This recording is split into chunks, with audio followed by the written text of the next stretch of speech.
안녕하세요. 투자의 인사이트를 더하는 주식 인사이트입니다. 오늘은 코스닥 바이오 대표주 중 하나인 HLB를 분석해 보겠습니다. 최근 한 달간 HLB 주가는 변동성이 큰 가운데 의미 있는 반등을 보였습니다. 주가에 영향을 준 주요 뉴스와 이슈를 살펴보고 장기 가치 투자 관점에서 HLB의 방향성을 점검하는 시간을 마련했습니다. 먼저 최근 한 달간 주가 흐름을 요약해 보겠습니다. 주가 변동폭을 보면 HLB 주가는 2025년 12월 말 45,000원 안팎에서 2026년 1월 23일 57,300원까지 상승했습니다. 한 달 사이 20% 이상 상승하며 코스닥 지수 대비 강한 탄력을 보였습니다. 거래량 및 변동성을 보면 1월 23일 기준 거래량은 214만 주 이상으로 평소보다 크게 증가했습니다. 당일 시가 52,700원, 고가 57,600원, 저가 52,400원을 기록한 뒤 57,300원에 마감해 장중 변동폭이 컸습니다. 52주 고점과 저점 대비 위치를 보면 52주 최고가 97,600원, 최저가 36,150원 대비 아직 절반 수준으로 과거 고점 회복까지는 상당한 상승 여력이 있지만 동시에 하방 위험도 존재합니다. 시가총액과 외국인 보유 비중을 보면 2026년 1월 기준 HLB의 시가총액은 약 7조 6,246억 원으로 코스닥 시총 7위 수준이며 외국인 지분율은 19.5%입니다. 이는 기관과 외국인 수급이 주가에 미치는 영향이 크다는 뜻입니다. 그럼 주가에 영향을 준 최근 이슈를 정리해 보겠습니다. 첫 번째는 HLB 생명과학의 157억 원 규모 교환사채 EB 발행입니다. 2026년 1월 22일 HLB의 계열사 HLB 생명과학이 보유 중인 HLB 보통주 27만 8,551주 지분 0.21%를 담보로 157억 원 규모의 무이권, 무보증 3호 교환사채를 발행했습니다. 교환가액은 기준주가 대비 약 10% 할증된 56,363원이며 교환 청구 기간은 2026년 3월 7일부터 2029년 1월 20일입니다. 발행 자금은 영업이익 창출 기반을 강화해 투자주 이완기 종목 지정 해소를 추진하고 재무 안정성 확보에 활용될 예정입니다. HLB 생명과학은 최근 5년 연속 영업손실로 투자주의 종목으로 지정되었는데 이번 조달 자금으로 메디케어 사업부와 의료기기 사업부 포트폴리오 확장, 콜라겐 주사제 등 신사업 육성을 계획하고 있습니다. EB 발행 이후 HLB와 계열사 주가가 동반 상승했습니다. 교환사채 발행이 재무 유연성 확보라는 긍정적 신호로 받아들여진 덕분입니다. 다만 장기적으로는 EB 물량이 주식으로 전환될 경우 지분 희석이 발생할 수 있어 주주의 주의가 필요합니다. 두 번째는 IMMUNOMIC의 3중 음성 유방암 백신 임상 일상 승인입니다. 2026년 1월 19일 HLB의 미국 자회사 IMMUNOMIC 세럼유틱스가 개발 중인 3중 음성 유방암 TNBC 항암 백신 ITI-5000이 미국 FDA로부터 임상 일상 시험 IND 승인을 받았습니다. 이 백신은 회사의 UNIT 플랫폼을 적용한 RNA 기반 백신으로 자가 증폭 RNA, 사RNA를 이용해 면역세포가 암세포를 표적하고 공격하도록 유도하는 기술입니다. 임상 일상은 2026년 2분기부터 미국 최대 8개 기관에서 진행될 예정이며 ITI-5000 단독요법과 MSD의 면역항암제 키트루다와의 병용요법을 통해 안전성과 초기 면역 반응을 평가합니다. 병용요법은 T세포 중심 면역 반응을 활성화한 뒤 PD-1 억제제인 키트루다로 기능을 증폭시키는 방식으로 시너지가 기대됩니다. 이번 승인으로 IMMUNOMIC의 임상 파이프라인은 총 4개로 늘었습니다. HLB는 2020년 IMMUNOMIC를 인수하며 356억 원을 투자했고 2023년에는 HLB 테라퓨틱스가 추가로 1,500만 달러, 약 220억 원을 투자했습니다. 백신 플랫폼의 기술력과 HLB의 적극적인 연구개발, 투자 의지가 시장에서 긍정적으로 평가돼 주가 상승에 도움을 주었습니다. 세 번째는 전문 경영인 영입 및 리더십과 조직 재편입니다. 김태한 전 삼성바이오로직스 대표이사를 HLB그룹 바이오 부문 총괄 회장으로 영입했습니다. 2026년 1월 1일자입니다. 김 회장은 삼성바이오로직스 설립부터 IPO, 글로벌 로드쇼까지 성장 과정을 주도한 경영인으로 HLB그룹은 그의 글로벌 네트워크와 경험을 통해 신약 파이프라인의 글로벌 파트너십과 상업화를 가속할 계획입니다. HLB그룹은 간암 치료제 리보세라닉과 캄렐리주맙 병용요법과 당간암 치료제 리라푸그라티닙의 미국 FDA 승인 절차를 앞두고 있으며 김태한 회장의 영입은 임상 및 허가 성과를 그룹 차원의 구조적 성장 체계로 연결하기 위한 전략적 인사입니다. 2025년 12월 2일 HLB는 진양곤 회장이 CEO직을 내려놓고 이사회 의장에 전념하는 리더십 재편을 단행했습니다. 전략적 집중과 신규 성장 기반 구축을 위해 김홍철을 신임 단독 대표로 선임하고 각 계열사 대표를 교체하는 조직 개편을 진행했습니다. 이를 통해 책임 경영과 빠른 의사결정 체계 구축을 목표로 하고 있습니다. 같은 달 15일에는 진양곤 회장이 HLB 이노베이션 주식 8만 6천 주를 장내 추가 매수했습니다. 올해만 9차례에 걸쳐 총 54만 2,407주를 확보하며 미국 자회사 베리스모가 개발 중인 CAR-T 치료제의 성공 가능성에 대한 자신감을 보였습니다. CAR-T는 환자의 면역세포에 키메릭 항원 수용체를 장착해 암을 공격하는 첨단 세포 치료제로 베리스모는 고형암과 재발성, 혈액암 등 두 가지 파이프라인을 내년 상반기 학회를 통해 발표할 계획입니다.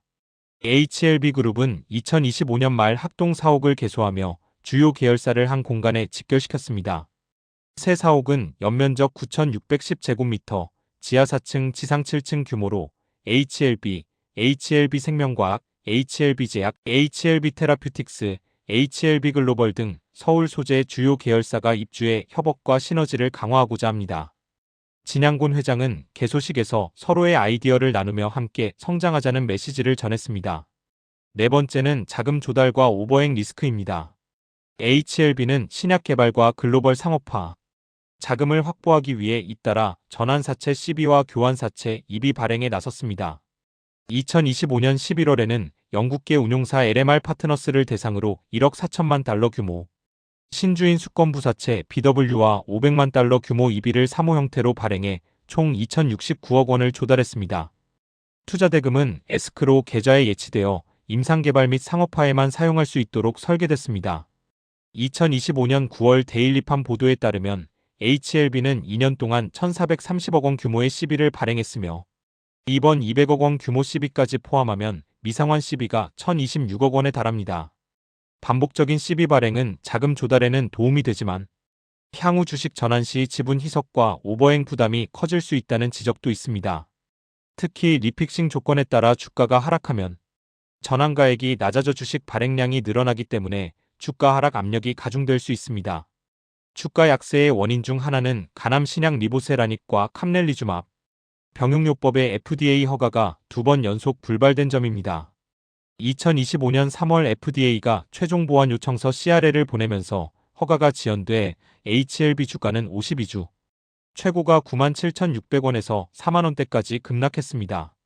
회사는 파트너사 생산시설 보완책을 마련해 재신청을 준비 중입니다. 신약 허가가 재차 지연될 경우 주가 변동성이 커질 수 있음을 염두에 둬야 합니다. 이제 HLB의 중장기 성장 포인트를 살펴보겠습니다. 첫째, 혁신 신약 파이프라인입니다. 리보세라닙은 간암과 위암 치료제로 VEGFR이 억제 계열의 표적 항암제이며 면역 항암제 캄렐리주맙과 병용해 간암 1차 치료제로 임상을 진행했습니다. FDA 허가가 연기되어 투자자들의 실망이 컸지만 병용요법의 임상 데이터는 이전에 중국에서 신약 허가를 받은 바 있어 효능과 안전성에 대한 기반은 검증되었습니다. 생산시설 보완 후 재신청이 승인될 경우 큰 모멘텀이 될 수 있습니다.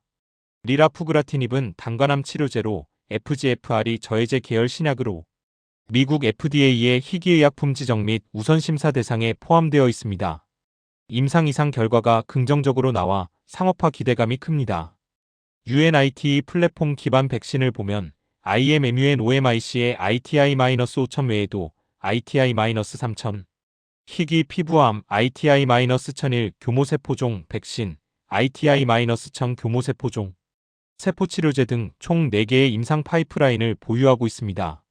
RNA 기반 백신과 LAMP-1 맥의 항원 제시는 면역세포 활성화에 독특한 접근법으로 글로벌 면역치료제 시장에서 차별화된 가치를 창출할 수 있습니다.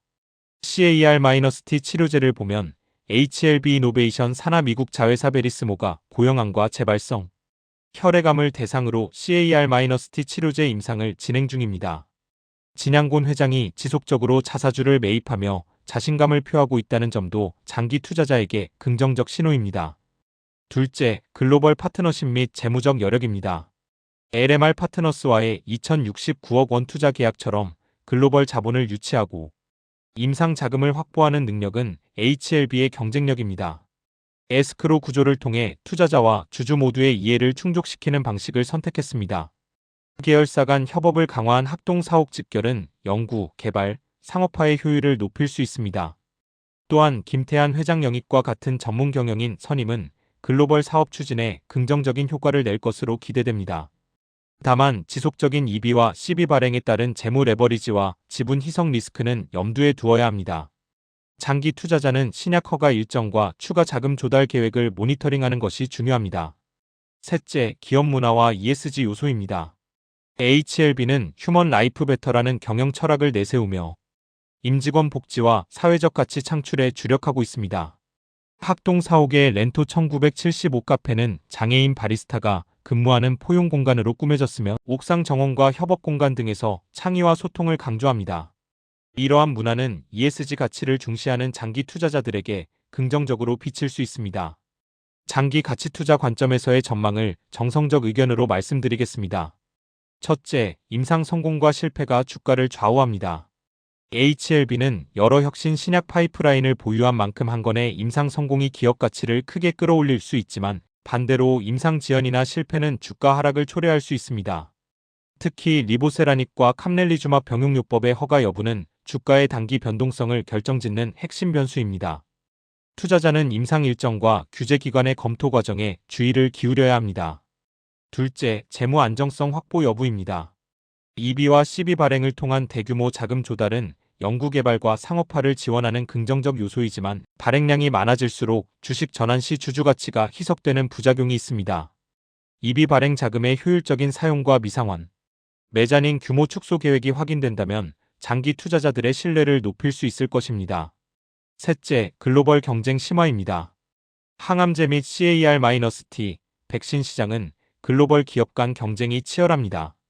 HLB는 혁신 기술을 확보했지만 글로벌 빅파마보다 자본과 경험이 부족합니다. 따라서 파트너십 체결과 해외 투자 유치가 지속적으로 이뤄질 때 성장 가능성이 높습니다. 넷째, 거버넌스 변화와 전문 경영인 체제입니다. 진양곤 회장이 그룹 의장으로 물러나고 전문 경영인 체제를 구축한 것은 긍정적 변화로 평가됩니다. 김태한 회장처럼 검증된 경영인의 영입은 기업 가치 제고에 기여할 가능성이 큽니다. 다섯째, 주가 재평가 가능성입니다. HLB는 2024년부터 2025년 주가 급락으로 낮은 기저를 형성했습니다. 현재 주가가 과거 고점 대비 크게 낮은 수준에서 거래되고 있어 임상 성공 시 리레이팅, 레이-레이팅 여지가 있습니다. 반면 임상 실패 또는 지연이 지속될 경우 주가는 다시금 조정을 받을 수 있으므로 분산 투자와 리스크 관리가 필요합니다. 정리하겠습니다. 지금까지 HLB의 최근 한 달간 뉴스와 이슈, 그리고 장기 가치 투자 관점에서의 전망을 살펴보았습니다. HLB는 다양한 신약 파이프라인과 글로벌 사업 확장을 추진하는 바이오 기업으로 장기적 가치 창출 잠재력이 크지만 동시에 임상 성공 여부와 자금 조달 리스크 등 불확실성도 존재합니다. 영상 내에서 언급되는 정보는 투자 판단에 대한 조언일 뿐 투자의 최종 판단과 책임은 투자자 본인에게 있음을 알려드립니다. 이번 영상이 도움되셨다면 구독과 좋아요 부탁드립니다.